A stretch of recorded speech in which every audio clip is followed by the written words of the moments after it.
Hola, estamos en la clase número 2 y vamos a aprender a configurar nuestro Cubase para poder empezar a trabajar. Porque si no suena, no tenemos nuestro teclado funcionando, pues no vamos a poder trabajar. Así que vamos al intro y empezamos.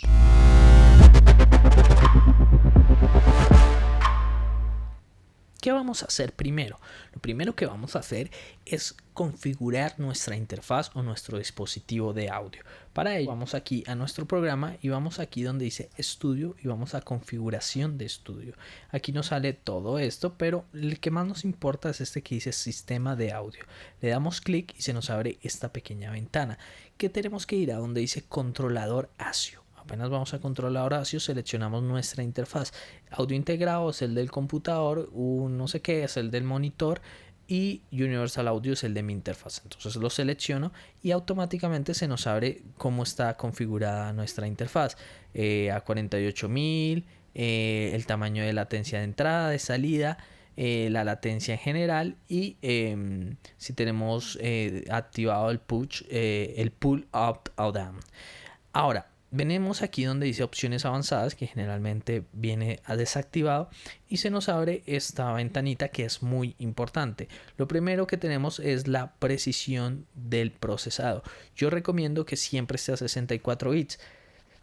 Sí, gasta más sistema, sí, va a pesar más nuestros archivos, además va a gastar más procesador, pero el resultado va a ser bueno. ¿Qué pasa? Que esto lo que hace es que la suma general, es decir, el máster, tenga una suma a 64 bits. Va a evitar que tengamos saturaciones, distorsiones y tengamos un rango dinámico muy alto para poder trabajar libremente y poder hacer nuestras pruebas y que nuestro sonido nunca se dañe y podamos ser libres como el viento y generar algo brutal. Ahora, si su computador no es tan potente, lo podemos dejar a 32. Yo lo manejo a 64. Tienen que tener activado el multiproceso, porque si lo tienen desactivado, solo va a trabajar con un procesador y están desactivando todos los núcleos de su sistema, ¿no? Activar el ASIO guard, que es para cuando se sobrecarga, él para el sonido en vez de dejar que suene así distorsionado. Eso es bueno, pero no ser tan agresivo, porque si lo dejan muy alto empieza a sonar raro, bueno, genera, entonces es mejor dejarlo bajo. Prioridad de audio yo lo tengo normal. Esto básicamente lo tengo todo igualito, me funciona súper bien, así que no lo muevo, pero esto es para que funcione mejor. Entre más suave sea nuestro computador, más tendremos que estar moviendo este tipo de cosas, pero generalmente con un computador medianamente bueno puede funcionar fluido.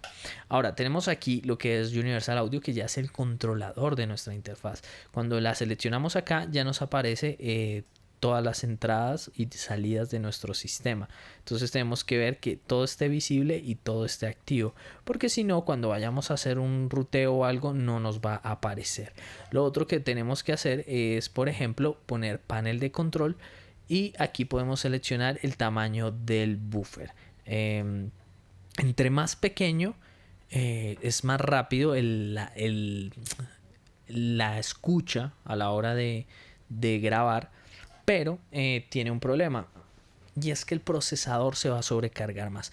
Vamos a hacer un ejemplo sencillo. Vamos a suponer que tenemos una cajita en la que se va llenando de agua. Cuando se llena del agua, sale por un tubo y se llena. Entonces se vacía, se llena. Se vacía, se llena. Entonces, ¿qué pasa? Vamos a suponer que esto es información. Entonces yo hablo por mi micrófono, entra a la caja, hasta que no se llena la caja, no sale para que yo lo escuche, tal cual. Entonces eso sería como el buffer. Entre más grande el buffer, el procesador va a andar más tranquilo porque tiene más tiempo de procesar los datos, está más chévere.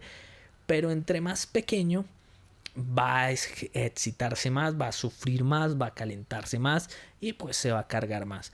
Pero tú dirás, no, siempre lo voy a tener grande. No, pero ¿qué va a pasar? Cuando tienes el buffer grande, de un tamaño grande, vas a escuchar con retraso, porque como vimos, hasta que se llene toda esa caja, pues vas a escuchar y vas a tener una latencia demasiado grande. Entonces tú hablas y al ratico suena y va a ser imposible grabar. Y no solo funciona con la escucha, sino con el controlador MIDI. Tocas un do, por ejemplo, y el do no suena cuando tiene que sonar, sino que suena retrasado. Entonces, ¿cómo lo vamos a configurar? Cuando el buffer está grande es para mezcla, para edición, para este tipo de cosas que no importa que el buffer esté pequeño porque grande, perdón, porque vamos a escuchar bien, vamos a escuchar tranquilos. Ahora, cuando yo voy a grabar, ahí sí tengo que tener un tamaño de buffer pequeño para poder trabajar, ya sea MIDI o sea audio. Así que tenerlo presente.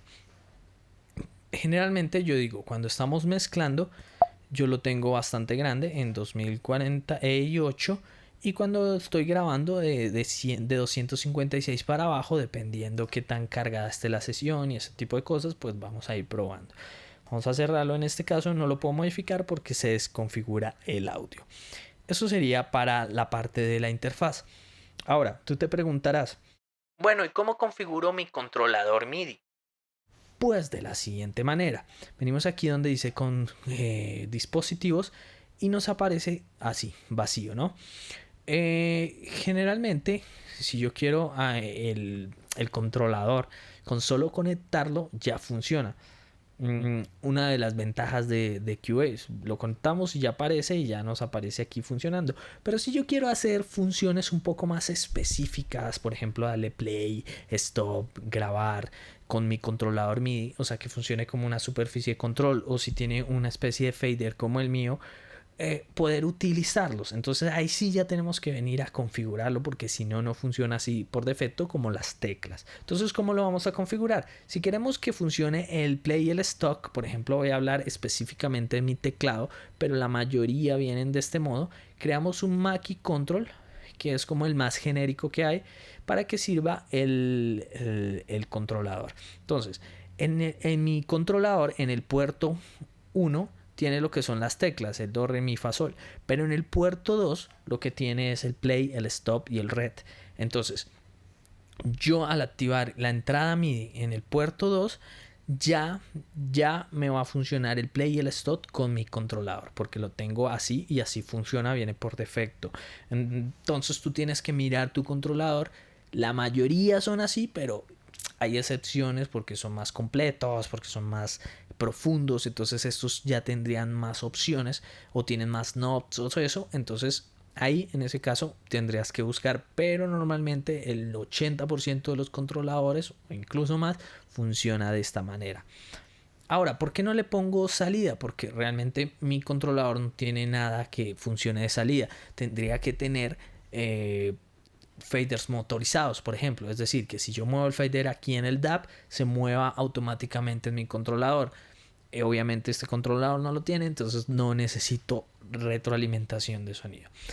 Ahora, si yo quiero configurar para el fader, entonces yo creo un dispositivo genérico.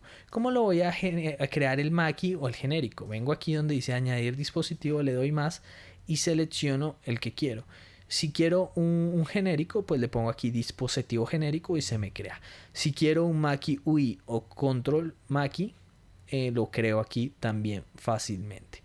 Ahora, eso de Mackie UI o Mackie normal tienen que verlo en el manual de su teclado. Eso no se los puedo decir yo porque cada teclado cambia. Si queremos para el Mackie, ya listo, ya vimos, se crea automáticamente aquí Mackie Control y seleccionamos entrada MIDI del puerto 2 de nuestro controlador, o dependiendo, hay unos que tienen hasta 5 puertos, eso ya va cambiando. Y para el dispositivo genérico, ¿qué es lo que vamos a hacer con el dispositivo genérico? Básicamente vamos a utilizar como superficie de control para que se controlen los faders. ¿Cómo lo hago? Vengo aquí a dispositivo genérico, le pongo entrada MIDI 1 porque el fader de este controlador no está por la salida 2 como están el play, el stop y el zoom, sino que está por el puerto 1 el fader. Así lo hicieron, ya no es culpa mía. Entonces lo pongo aquí en el puerto 1 el fader y le pongo salida mía 1, pero realmente no está haciendo nada por lo que les conté, no son faders motorizados, nada. Ahora, aquí me aparecen todos los knobs, posibles knobs que puedo setear. El problema es que yo no tengo tantos, yo solo tengo un fader. Entonces el fader 1, que es el que me funciona, para que funcione tengo que ponerle aprender, aquí activo aprender y lo muevo. Cuando lo muevo, automáticamente este valor cambia. Ahorita no cambió porque ya está asignado, entonces da lo mismo. todos dicen 7 o algo. Bueno, aquí va a cambiar el canal MIDI y va a cambiar la dirección y ya va a funcionar el este. A mí me cambió, si ven que todos son 7, a mí me cambió a 3 una vez lo muevo. Después vengo aquí y aquí me aparece a qué quiero asignar cada uno de mis valores. Entonces yo le puse seleccionado. ¿Qué quiere decir seleccionado? Que él va a funcionar. Primero le puse mezclador, es decir, que quiero que funcione como fader, pero yo lo puedo cambiar para que funcione para mezclar VSTs, para metrónomo, para un montón de cosas, pero lo voy a dejar para mezclador para que funcione como fader. Y le pongo seleccionado. ¿Por qué? Porque quiere decir que voy a seleccionar ese fader, en el que yo tenga seleccionado. Ese fader va a ser el que va a funcionar, ningún otro, solamente el que yo tenga seleccionado. Le doy a aplicar y le doy a aceptar. Automáticamente ya mi controlador está asignado. Y entonces si yo le doy play aquí, miren que aquí tengo el teclado aquí, pero acá tengo el controlador MIDI. Entonces si yo le doy al controlador MIDI, funciona el play, el stop y el de grabar. Puedo modificar el zoom. Primero ¿cómo vemos el zoom? Si ven que pero bueno, si no la pantalla. ¿Cómo modifico el zoom? Si le hago así zoom, se mueve el zoom, ¿sí? Entonces quiere decir que sí me está funcionando mi controlador. Miren, play, stop. Entonces funciona bastante bien. Y si ven aquí en esta parte inferior, cada vez que toco una tecla, voy a hacerle brusco para que sientan el sonido. Tengo señal MIDI. Entonces tengo señal MIDI y tengo pues la interfaz sonando. ¿Cómo puedo comprobar que muchas veces pasa que configura la interfaz y no suena? Tú dices, pero ¿por qué si ya configuré la interfaz? Pues necesitamos configurar las conexiones de audio, es decir, que la salida vaya a la salida, que la entrada vaya a la entrada y así sucesivamente. ¿Cuándo pasa esto? Cuando configuramos por primera vez nuestro Cubase o cuando desconectamos la interfaz con el Cubase abierto. Entonces tenemos el Cubase abierto, apagamos nuestra interfaz o X cosa y se va a desconfigurar este tipo de situaciones. Entonces no les dé miedo que cuando configuren su Cubase apaguen la interfaz por X o Y motivo y cuando vayan a cargarlo otra vez no les suene nada. Ya saben por qué es. Entonces, ¿cómo se arregla esto? Venimos aquí a la pantalla. Vamos a lo mismo, a estudio, y vamos a donde dice conexiones de audio o presionamos la tecla F4 y se nos abre esta ventana. En esta ventana tenemos entradas, salidas. Ya después hablaremos de grupos effects, de instrumentos externos, del control room. Ahora solo vamos a hablar de entradas y salidas porque vamos a empezar a trabajar. Entonces, generalmente en la entrada tenemos creada la stereo in que dice el nombre de los canales 1 y 2 de tu interfaz. En este caso llaman monitor L y R porque yo tengo un loop para poder grabar lo que suena en el computador para que ustedes me escuchen sin problema. Si no lo tuviera sería entrada 1, entrada 2. Ya. Ahora, yo puedo añadir nuevos buses. Eso no quiere decir que yo después cuando vaya a crear mi entrada en mi canal no pueda asignar otra entrada de la interfaz que no sea estas dos. Entonces no se preocupen, por eso yo lo dejo así porque después sí se puede.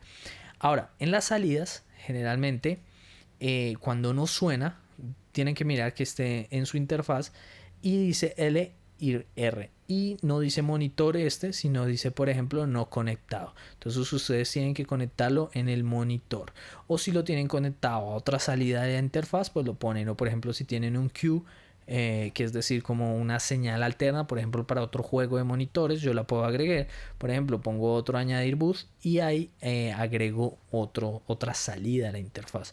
Normalmente yo lo hago desde solo tengo un juego de monitores, pero a veces cuando he hecho sistemas con 2 monitores o algo así, lo hago desde el mezclador de mi interfaz, que es más sencillo y no tengo que hacerlo con Cubase, pero ahí les dejo la opción porque sí se puede hacer con Cubase. Simplemente le ponen añadir bus y seleccionan igualito, se crea el bus y seleccionan la salida que quieren. Ahora sí, ya podemos empezar a trabajar porque ya tenemos nuestro controlador sonando, ya tenemos nuestro micrófono sonando y nuestros monitores sonando, audífonos si es lo que utilizamos. Nos vemos en la siguiente clase. Adiós.